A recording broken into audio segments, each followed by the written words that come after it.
Kita buka dengan informasi pertama, Saudara calon Wakil Presiden Sandiaga Uno dilaporkan ke Mapolda Aceh terkait pernyataannya yang menyebut lahan Prabowo Subianto di Aceh dimanfaatkan oleh mantan kombatan GAM.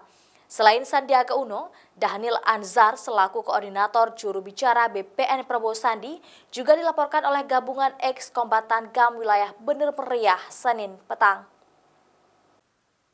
Terkait dengan pernyataan yang menyebut lahan Prabowo Subianto di Aceh dimanfaatkan oleh mantan kombatan GAM, Cawapres nomor urut 2 Sandiaga Uno dilaporkan ke Mapolda Aceh terkait dengan pelanggaran UU ITE nomor 11 tahun 2008 Senin petang.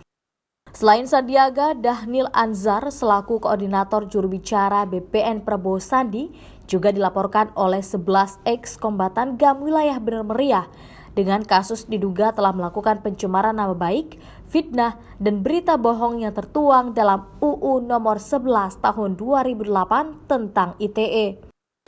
11 ex-kombatan GAM Bener Meriah ini mendatangi Mapolda dan disambut langsung oleh Wakapolda Aceh di Aula Mapolda sebelum melapor ke bagian Ditreskrimum dan Ditreskrimsus Polda Aceh. Yang jelas ini masalah lahan yang diinformasikan di Aceh Tengah yang digunakan oleh para kombatan. Ini yang mau diklarifikasi, yang dipermasalahkan oleh mantan-mantan kombatan Bener Meriah. Yang kesini tadi ada 11 orang dari mantan kombatan Bener Meriah. Dalam kasus ini mereka percayakan kepada kuasa hukum untuk melaporkan kasus ini karena mereka membantah pernyataan yang disampaikan oleh Sandiaga Uno dan Dhanil Anzar di media massa. Mereka mengaku tidak pernah mengelola lahan Prabowo, mereka menempuh jalur hukum agar tidak terjadi hal-hal yang tidak diinginkan.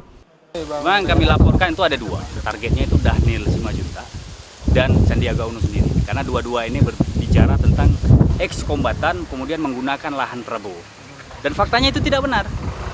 Artinya kami dari teman-teman, mewakili teman-teman ex-kombatan, ingin mengklarifikasi dan menempuh jalur supaya tidak terjadi hal-hal yang tidak kita inginkan di kemudian hari.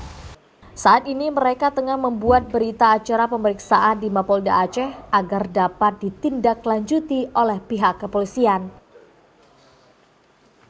Nova Misdayanti, Kompas TV, Banda Aceh.